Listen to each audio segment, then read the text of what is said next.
Willkommen, bienvenue, welcome in Berlin zu unserer Reihe Lit Talks, in der wir kanadische Bücher erkunden möchten. 320 kanadische Bücher sind in 148 deutschsprachigen Verlagen erschienen aus Anlass des Ehrengastauftritt Kanadas bei der Frankfurter Buchmesse. Leider können die Autorinnen und Autoren nicht nach Deutschland kommen, dann gehen wir denen einfach virtuell entgegen, besuchen sie auf kanadischem Boden hier in der kanadischen Botschaft in Berlin. And we are going to do this in a vivid variety of languages as the Canadians do. Some English, some French. Wir werden auf jeden Fall dafür Sorge tragen, dass Sie alles verstehen, wenn wir Ihnen die Bücher vorstellen heute von Sophie Bienvenu und Michelle Winters, und diese Vorstellung übernehmen begeisterte Leserinnen aus dem deutschen Buchhandel. Zunächst Maria Lucia Klöcker aus der Buchhandlung Weltenleser in Frankfurt, die uns den Roman Sam ist weg von Sophie Bienvenu vorstellt. Sam ist weg von Sophie Bienvenu ist eine Geschichte, zu der ich, ohne es vorher gewusst zu haben, eine besondere Beziehung habe. Denn wie in diesem Roman über Mathieu und die Pitbull-Hündin Sam hieß auch mein erster Hund Sammy. Aber wir nannten ihn auch Samuel oder Sam. Meinen Mischlingsrüden Sam hatte ich ebenfalls aus dem Tierheim und auch in ihm steckte ein Pitbull. Auch Sammy und ich kennen sehr aneinander und deshalb habe ich anfangs gezögert, das Buch von Sophie Bienvenu zu lesen. Sam ist weg. Das klingt nämlich so, als könne man diese Geschichte gar nicht aushalten. Jeder, dessen Hund schon mal verschwunden war, kennt den Schock, die Verzweiflung, die Angst, die der Ich-Erzähler Mathieu erlebt, als er aus dem Spätkauf tritt und feststellt, Sam ist weg. Mathieu lebt seit 2 Jahren auf der Straße, er ist kein Abenteurer, er hat dieses Leben bewusst so für sich gewählt. Und seine treue Gefährtin ist die Hündin Sam. Sie hilft ihm, die Leere zu ertragen, sie wärmt ihn, wenn die innere Kälte ihn durchdringt, und sie beruhigt ihn, wenn Mathieu ihr klopfendes Herz unter seiner Hand spürt. Mathieu begibt sich also auf die Suche nach Sam, und während er durch Montreals Straßen irrt, folgt der Leser seinen Gedanken und Erinnerungen. Er dringt in Matthieus Welt ein, in seine Vergangenheit, und erfährt seine Schicksalsschläge und lernt sein großes Bedürfnis nach Liebe und Zuneigung kennen. Sam ist alles, was Mathieu noch geblieben ist. Sie, so sagt er, ist mein besseres Drittel. Sie hält mich am Leben, auch wenn ich manchmal nicht mehr kann. Der Roman ist wie ein Monolog geschrieben. Man muss ihn zu Ende hören, das heißt, man muss das Buch in einem Zug auslesen. Nicht nur, weil man das Ende erfahren möchte, sondern auch, weil einem Mathieu ans Herz gewachsen ist. Das Buch ist in viele kurze Kapitel eingeteilt und das macht die Geschichte lebendig, zumal auch innerhalb der Kapitel viel direkte Rede verwendet wird. Die Sprache ist ziemlich direkt und nicht die eines gebildeten jungen Mannes, der sich gewählt ausdrückt. Und doch weiß Mathieu, wie man sich ausdrückt. Man merkt, dass er nicht auf der Straße groß geworden ist. Ich empfehle dieses Buch, weil ich glaube, dass es einen nach der Lektüre nachdenklich stimmt. Man wird nicht mehr ungerührt und unberührt an einem Obdachlosen vorbeigehen, man wird sich zumindest für einen kurzen Moment bewusst werden, dass dieser Mensch, der mit seinem Hund da am Boden hockt, auch ein Leben davor hatte und dass es Gründe gibt, weshalb er auf der Straße gelandet ist und dass statt einiger Cent manchmal auch ein Gespräch gut täte. Abgesehen davon ist das Buch warmherzig und berührend und völlig neutral und ohne gehobenen Zeigefinger geschrieben. And now I have the pleasure of speaking with Sophie Bienvenu in Montreal and Michelle Winters in Toronto. Welcome to the both of you. Thank you. Sophie, although this exchange via the internet has become something like our everyday business, let's not forget the charm and the magic of it. We just heard a German bookseller praising your book about a homeless man in Montreal. What does it mean to you? Well, when I first wrote the novel, it's my second novel, I had no idea that this story could or would travel so far and touch so many people from different horizons. So it's really meaningful for me to hear it. Mm-hmm. We developed the idea that we want to explore the books of yours and thereby exploring the places you live, a little bit of Canadian culture, and therefore we sent a questionnaire to the both of you, and we will use this questionnaire now, as I said, to explore your book. And our first question is, if you could take us through your book, for example, as we would be doing is walking through a city, to which place, to which setting of your book would you take us? Well, I would go down with you just right there, the Rue Masson that I wrote in my book. It's like 30 seconds from my place, and it's a very lively street with like many a bookstore, like groceries. You have really it's really nice. It's a really nice place to live, and that's where I met Mathieu, the real Mathieu, not the one in the book, but the one that helped me writing my book, because I didn't know what it was like to live in the streets at the time. So I had to go and meet someone who lived in the streets. So that's when I met when and where I met Mathieu. So it's a place that has many memories and mixed feelings. But that's definitely where I would bring you. Helped you in what way? You just said he helped you in writing. In what way did he help you? Yeah, but because I didn't know what it was. I had my story. I knew that I knew everything about Mathieu's story that I would write in the book, but I didn't know what it was like to live in the streets. So at first I thought maybe I could just take my dog and go sleep on a bench like for a night or two, but I thought it was a little bit artificial, because at any time I could go back to my place and like have a hot shower.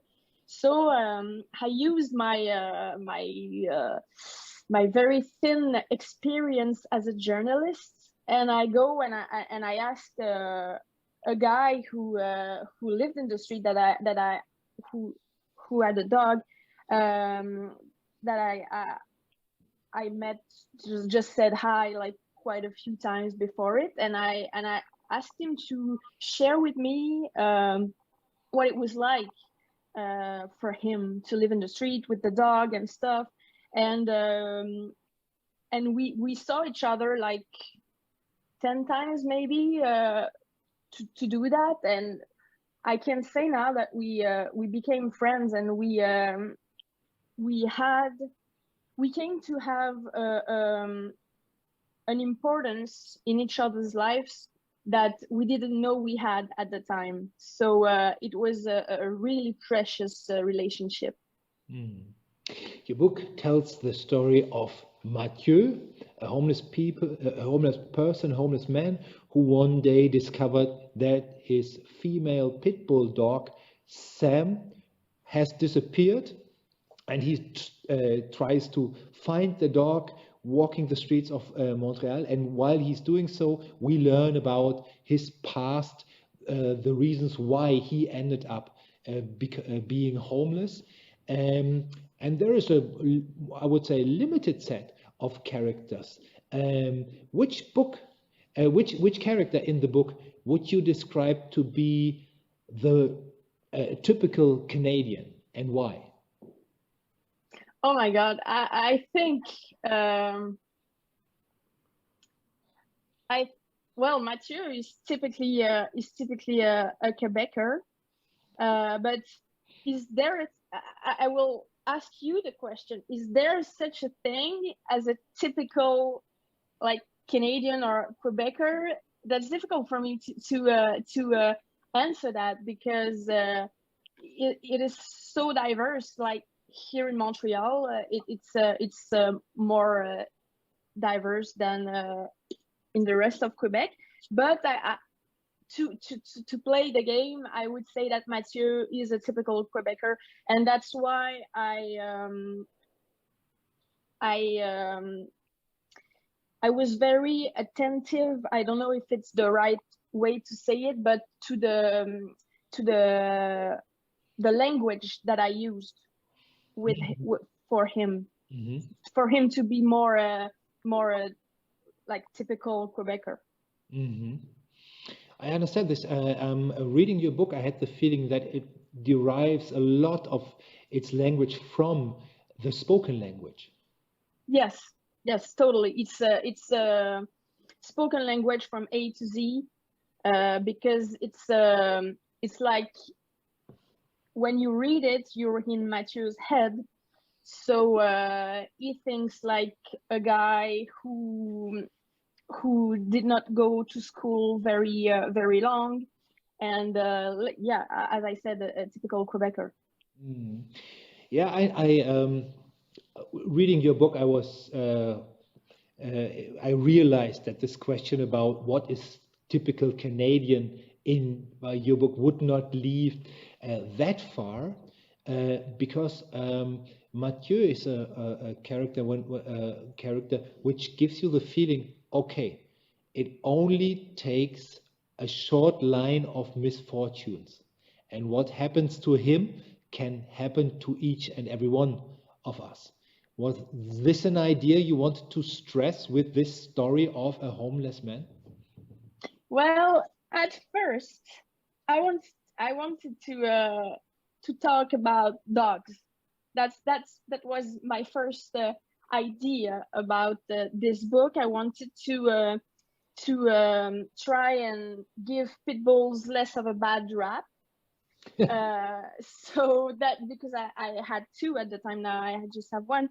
But so that was my goal. And when I thought about the story of a homeless man and the dog, that became more, and that I kind of feel that at this time when it went out, the book went out, it went out of my hands, and people like started to say that it was a book about homeless people, and I was like, sure, not okay, that's fine. I wanted to talk about dogs, but if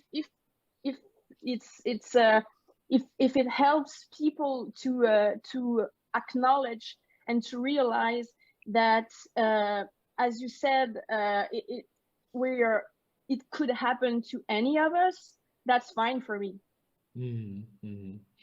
The next question is, are there any details in your book that are Canadian insider knowledge, some Canadian popular culture or something that is specifically Canadian?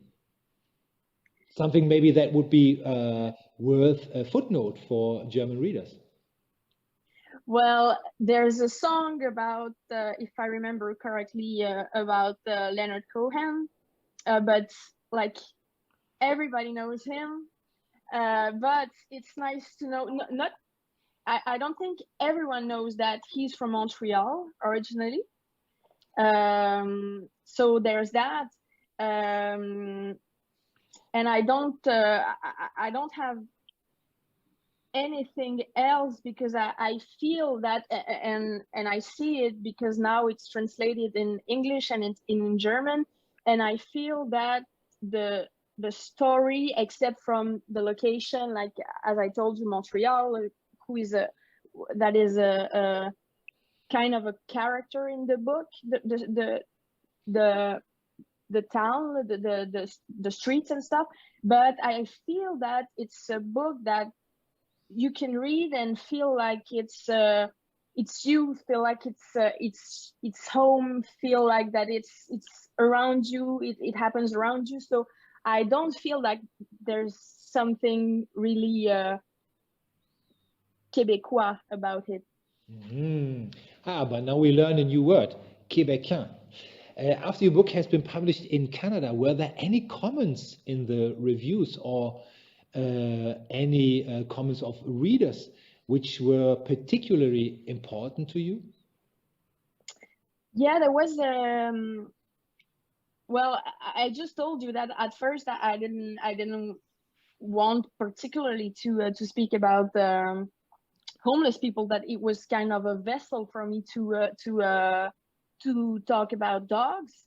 But a few months after the book was out, I had a book fair, and a girl who was working at the shelter for homeless youngsters came to me and said, I'm a little bit emotional when I talk about it, so excuse me, but she told me that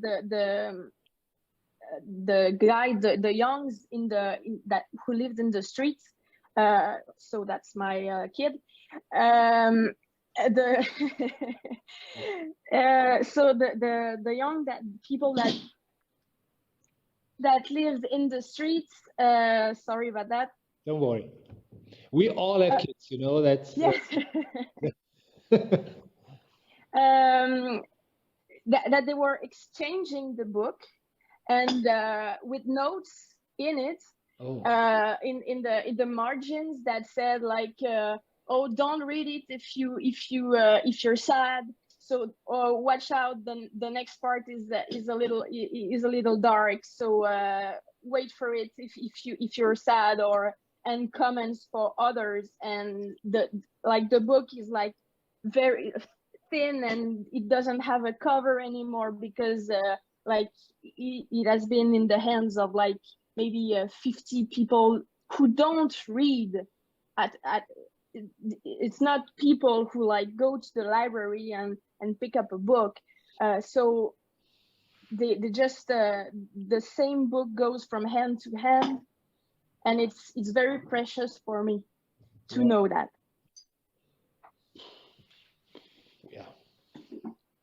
The motto of the Canadians' appearance at the Frankfurt Book Fair is singular plurality, singulier pluriel. How do you understand this motto in relation to your work in particular, or to Canadian literature in general? Well, that will sound like what I told you earlier, but I feel that when you read a story from a single people, a person, that literature for me is universal. So you can read the story of a guy who lives in Montreal and who's lost everything, and feel like you connect with him. So I feel that this thing relates to that. This slogan or motto relates to that, I feel. My thoughts are still in the story you told about this one copy of the book handed from one reader to the other. I would like to ask you to read a passage Yes. From the book, and then we change the subject a little bit. Yeah, maybe something more cheerful. So I will read the first chapter, the first 2 pages. Avant, Sam et moi, on se calait dans l'entrée du magasin de tissus qui a brûlé sur Masson. On pouvait étaler nos shit sans qu'elles partent au vent, ça fait qu'on avait un peu l'impression d'être chez nous. Sam dormait dans le coin, même que les gens s'arrêtaient pour me demander « Il est où ton chien ?» tellement on la voyait pas de la rue. C'était un bon spot, mais on n'a pas pu rester là trop longtemps parce qu'ils ont commencé à faire des travaux en dedans pour mettre je sais pas quoi à la place du magasin de tissus. Peut-être un resto. Sûrement un resto. Avant ça, on était souvent en avant du poivre et sel.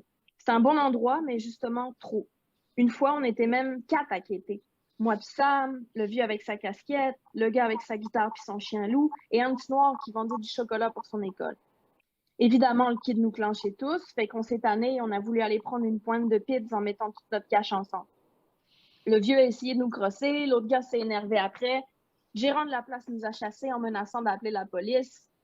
Dehors, ça a dégénéré. Ils se sont mis à se taper dessus en se traitant d'hostie de voleurs. Le chien loup essayait de pogner les mollets de lait du vieux, mais comme il était attaché, il se rendait pas, jusqu'à ce que les 2 gars se ramassent à terre, où là, il a réussi à lui mordre l'avant-bras. Le vieux s'est mis à gueuler « Rappelle ton chien! Rappelle ton chien! » Il essayait de fesser dedans, mais ça donnait rien. Il s'est pissé dessus et s'est tourné sur le ventre pour se cacher le visage. Le gars a crié « Lâche !» et son chien a lâché. Il l'a détaché et il est parti en gueulant et en se retournant une couple de fois pour être sûr que ses insultes se rendaient bien où elles étaient supposées. Le vieux s'est assis appuyé contre le mur. Il frottait son avant-bras en chignant comme un kid qui s'est fait péter à gueule alors que c'était lui qui avait cherché le trouble à la base. Le peu de monde qu'il y avait dans la rue à cette heure-là, en plein après-midi, un jour de semaine, s'était attroupé autour pour être bien sûr de bien voir. D'un coup qu'il y en ait un des deux qui tue l'autre ou quoi. C'est pas tous les jours qu'on a la chance d'être témoin d'un meurtre. Une fille s'est approchée du vieux et s'est agenouillée à côté. « Monsieur, ça va? Je vais prendre votre bras pour regarder ce qu'il y a, c'est correct? » Les autres trouvaient ça dégueulasse, ça se voyait. Il y en avait qui la trouvaient courageuse, il y en avait qui se faisaient croire que si elle y était pas allée, ils y seraient allés, eux. Mais la vérité, c'est que tous, ils trouvaient ça dégueulasse. Parce que les itinérants, tu peux leur donner de l'argent, tu peux leur faire un sourire ou même leur demander comment ça va, mais tu peux jamais, jamais, jamais les toucher. Parce que tu as beaucoup trop peur que notre misère s'attrape. Du kannst Obdachlosen nämlich Kleingeld geben. Du kannst ihnen zulächeln. Du kannst sie sogar fragen, wie es ihnen geht. Aber anfassen, nein, das geht nicht. Im Leben nicht. Weil du viel zu viel Schiss hast.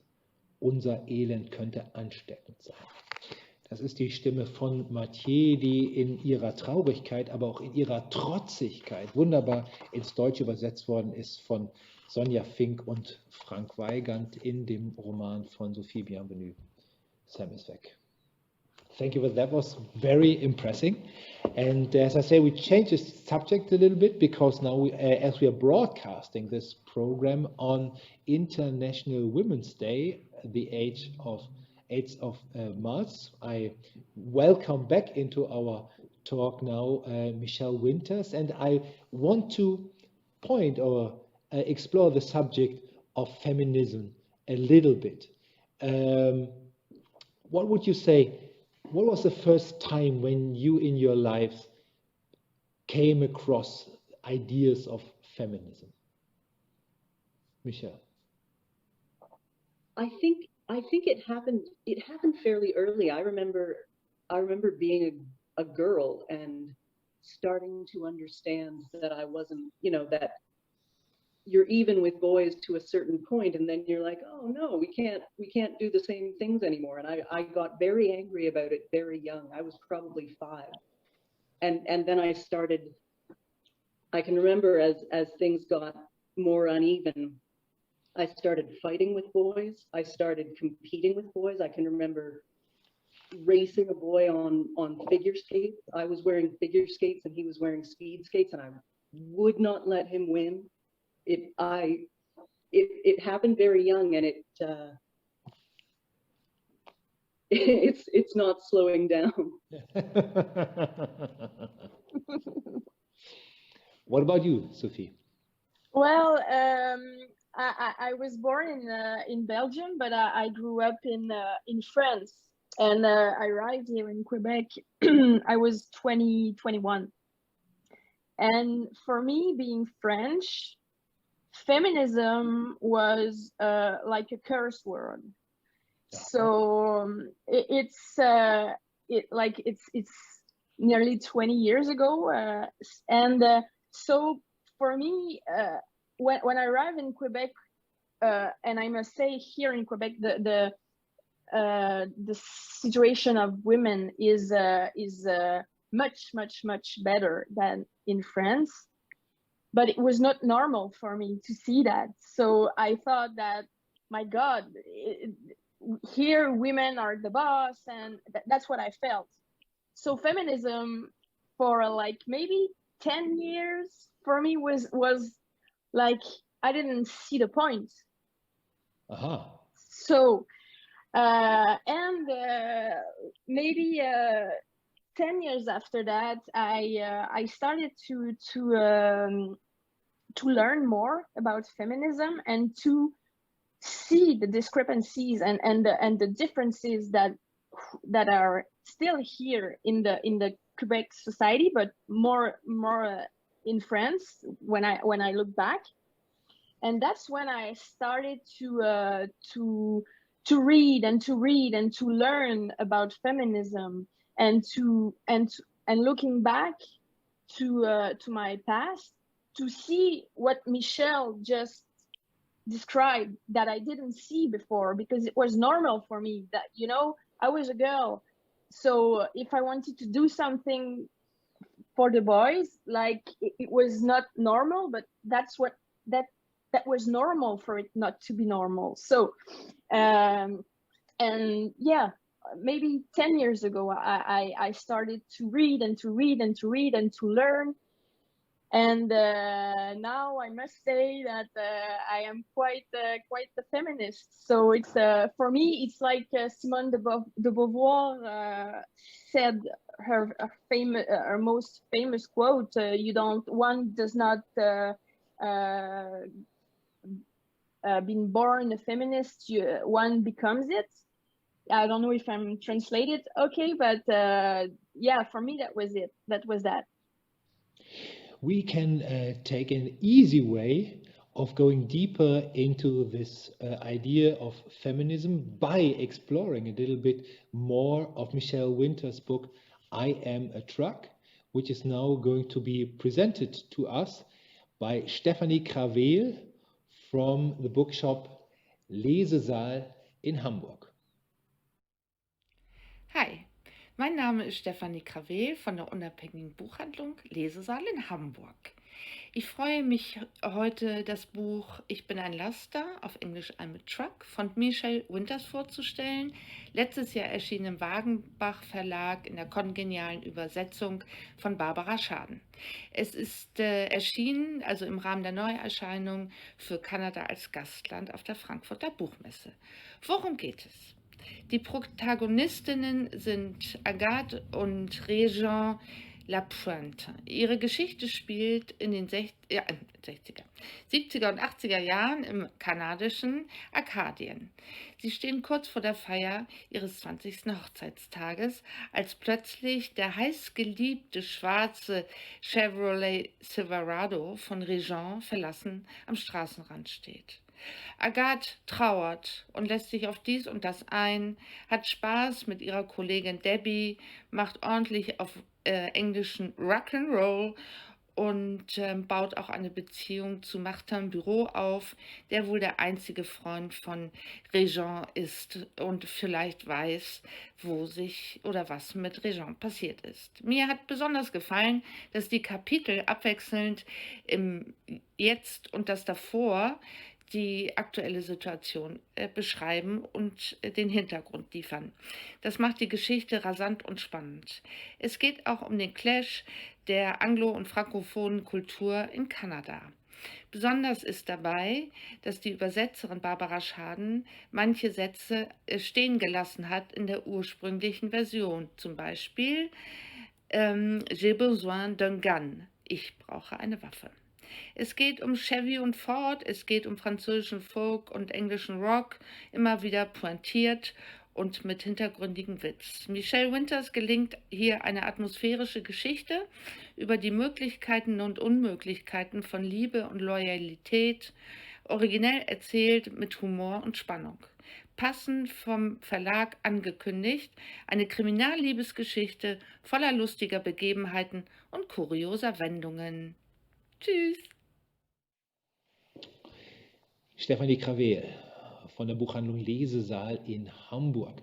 I think you two have met already, Stefanie Krawel and you, Michelle. Yeah. We had a chat a few months back, just talking about the book. She's been terrific. Isn't that you know, for me, this always has a special magic aura. A book is written somewhere in the world and it finds enthusiastic readers somewhere else, readers you would never have thought about, you know, this Stefanie from Hamburg, you know. When was the last time the word Hamburg went through your mind? It's so exciting. It's so exciting, I can't tell you. And the idea too that there is because it's a strange book, and to find that there's a sensibility in Germany where it really somehow has taken off. That there's an understanding. It's a strange book, but as well as Sophie's book, it's a thrilling book because both of you have the same trick at the beginning. Someone disappears. Sam disappears, and in your case, it's Régent who disappears, the man in this couple, and then one thing that keeps us reading throughout the novel is what happened. What happened to Régent? How did this story, how did this idea of structuring the book came to you, Michelle? You know, I started writing this book when I was in a relationship with a person who was emotionally absent. And rather than leave the relationship and do the smart thing, I stayed, but I thought I'm going to need to describe the feeling of trying to love somebody who is there but not there. And it, like, so much of my writing is about anger and urgency. So this was the urgent thing, was describing the feeling of loving a person who isn't there. And as I started to, you know, get the feelings expressed, I had been working on another story with Agathe as a character, and I brought her in and started attributing the story to her, and then I thought, I'm going to make this a story about a missing man. It's a story about somebody who's not there. But I thought, why not make it an exciting story and not a miserable, sad story about a bad relationship, and make him the missing man. And I pursued that, and I didn't know originally what happened to him. I just started writing from the perspective of somebody who's lost this person and has no idea where he's going. Let's explore your novel like we did with Sophie by going to the surroundings and learning about the plot. As I asked before, if you could take us into your book, as we would do so walking in a city, to which place or which setting would you take us? I would take you to an Atlantic Canada kitchen. Where everything happens and everybody lives and everybody hangs out. It's where it's where Agathe and Régent spend most of their time there. It's where they talk, it's where they make love, it's where they eat, and there's so much that's about food, and it's where they play cards. And if you go to a party in the Maritimes, if you go to a party in Canada to a large extent, because I know it's true in Montreal as well, people hang out in the kitchen. I think the kitchen is really sort of endemic of a Canadian feel that I think is important to understand about Canadian literature. We're getting more Canadian here. So maybe this next question also works well. Which character in your book would you describe as being the most typical Canadian, and why? It's funny that I do think of the two characters that I would go between would be Agathe and Debbie, and it's funny that Agathe and Debbie are the ones who emblematize Canada, I suppose. But I think that Agathe has a foot in the past and a foot in the future. You know, she's reaching out, she's hanging on to something that she loves, but she is excited for change and reaching out for it all the time, and curious, which is the way I want to think of Canada, as being endlessly curious. I have to confess, I was absolutely sure that you would say Régent because he is a lumberjack. Oh. And if it, you know, if it's one of those maybe questions that could... it's a cliche from me as a German reader, but as we hardly have any lumberjacks here in Germany, I think that is one of the Canadian professions. That's very true. It's very true. It's also the couple themselves are based on a real life couple, and the husband in the real life couple was a giant and a lumberjack. A couple who starts their life as a couple in the French-speaking part of Canada, and then, because of work reasons, has to move to the English-speaking part. And the place where they lived before is called Petit Village. Is this a real place, or did you make it up? I made it up. I need a certain amount of freedom in my writing. I use Atlantic Canada and I use Acadian culture, but I need to know that I can make up everything that I want to about that town. So Petit Village, yeah. And the thing about the Maritimes and its bilingualism is that, you know, you said a part of Canada that's English and a part of Canada that's French. In the Maritimes, they're side by side. You can, Agathe and Régent would have moved from Petit Village to Pinto, which is also made up and is the name of a car. And that would be, you know, a 3-minute drive. Yeah. Probably to an all English, between an all English and an all French speaking town. Yeah.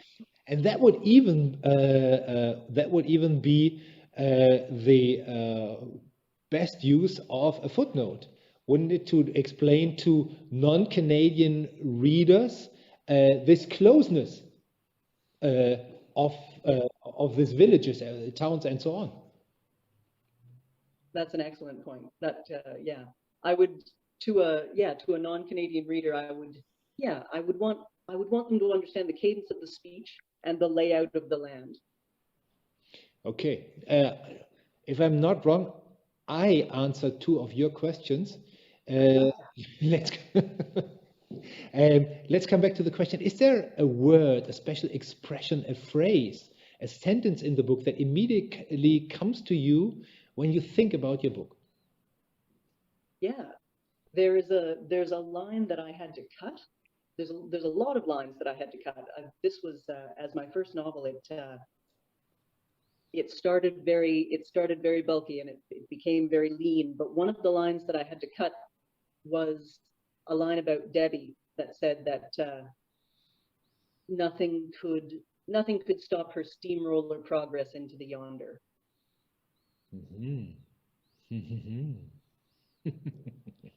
That's what I feel describes the whole book. It's this momentum and the incredible momentum of Debbie. Yeah, absolutely. And we leave the joy of meeting Debbie because she comes into the book in a later part. We leave the joy of meeting her to the readers and discovering her to the readers. After the book had been published in Canada, were there any comments in reviews or questions or remarks by readers which were particularly important to you? Yeah, there were, and they were all, because it was my first book and I'd never heard somebody else talk about my work. You know, I'd never heard an outside opinion of my work. So when this book came out, one of the reviews that we got for the back cover was from a writer named Stuart Ross, who compared it to a Coen Brothers movie. Oh.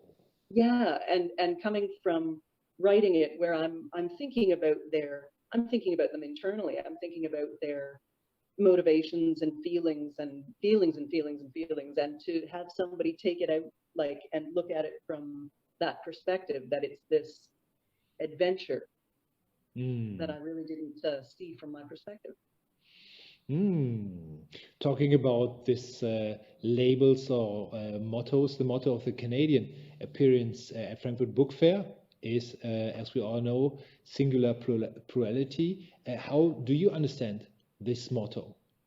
And what does it mean to your writing? I think, and it takes a second to sort of decipher that, because but it's really on the nose about Canada, is that it is our multitudes that are so unique, and our diversity, we are many and are unique as a result of that. And I think the book is reaching out to understand different things, to bridge a cultural gap, and to bridge gaps between people. The book is constantly reaching out. I think that is the singular plurality of its curiosity, of the unknown. Mm-hmm. For Canadian literature, there is a particular way that we write, I think, where, and I'm thinking of the current Giller winner, how to pronounce knife, is from the perspective of a Laotian immigrant. So in Canadian literature, we really embrace this tiny perspective where you get to experience, the plurality through a very intimate aperture. And I think that's sort of where Canadian literature can excel. I was when I read your book, I was also wondering whether you are trying to enforce contradictions in the sense of there are so many differences which oppose each other. Let's say one is drinking wine, the other one is drinking whiskey. One wants to listen to folk music, the other one wants to listen to rock and roll. It's French against French against English, women against men somehow. So from these contradictions, your book gains a lot of power. Yeah, I think it adds the tension, the constant duality of things against each other. Ford against Chevy too. Yeah. And as I have the privilege to talk to you, in the German title is perfect because it has also another connotation. Laster, the German word Laster in Germany also means vice. So we can say I am a truck, and by the same time saying I am a vice. But still, when I saw I am a truck is one of the most unusual titles I came across in my reading life. How did you make up this title? Okay. It's so interesting to hear you say that, because the title has never been quite as big a deal as it has been since it was published in Germany. And it's the first thing that reviews say is how ridiculous the title is. And that it's, they're like, it's a good book despite the title. So by vice, it means like a moral failing, right?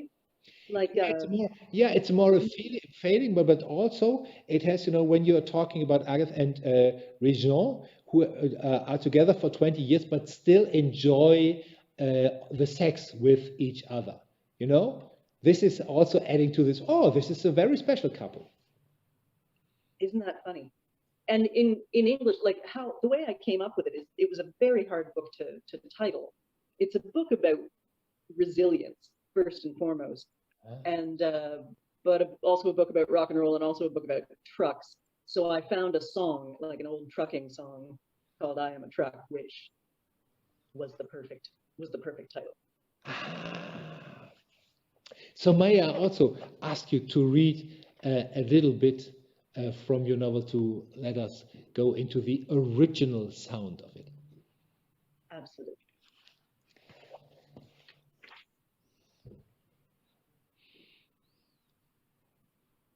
Rock and roll filled the truck as Agathe drifted out of a shallow nap.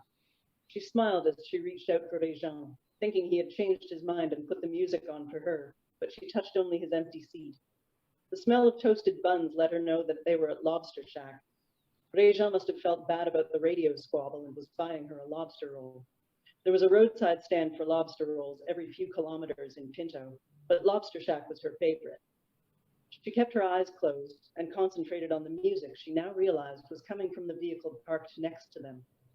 The loud, ominous song shuddered in, lifting her skin from her bones. She opened her eyes just enough to see the driver turn off the engine, holding the key in the ignition so the radio could go on playing. From where her head rested against the passenger side window, she looked directly at him, separated by their two window frames. He was a big man, dressed in army attire, singing along. He caught sight of Agathe's face propped against the frame. She grinned drowsily. The man turned in his seat and focused intently on her. He continued singing, to her, nodding more vigorously.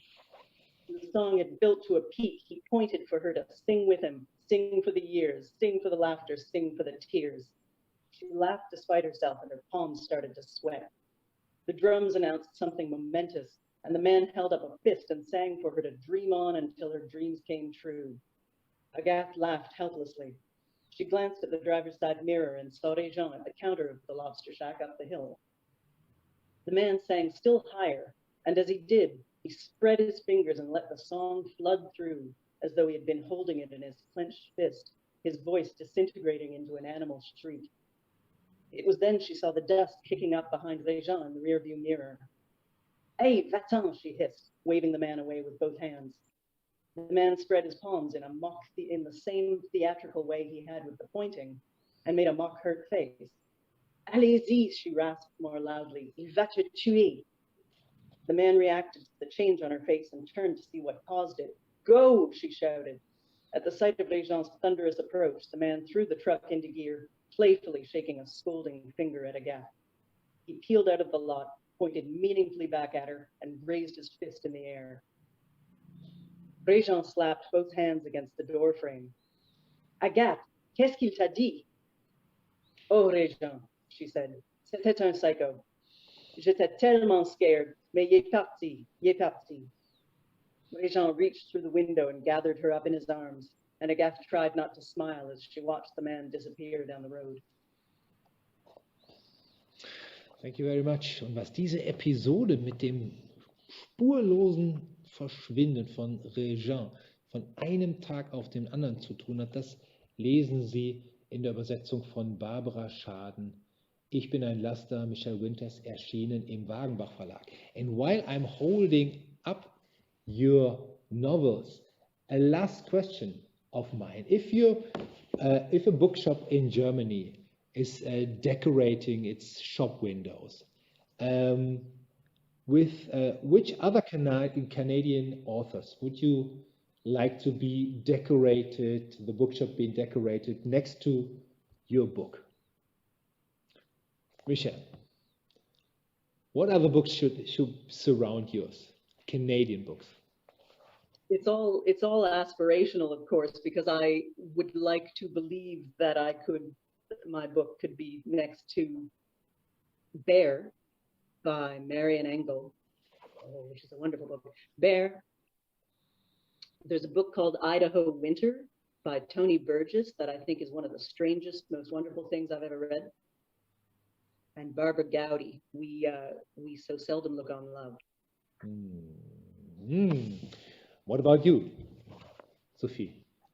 Well, I would love for my books to be amongst the poetry of Joséphine Bacon, who is a poet from the First Nations here in Quebec, and her poetry is well, it's wonderful. It's what made me love poetry, reading her. And yeah, here in Quebec we have many authors that I love, my last how do you say coup de cœur in English was yeah, thank you, Michelle.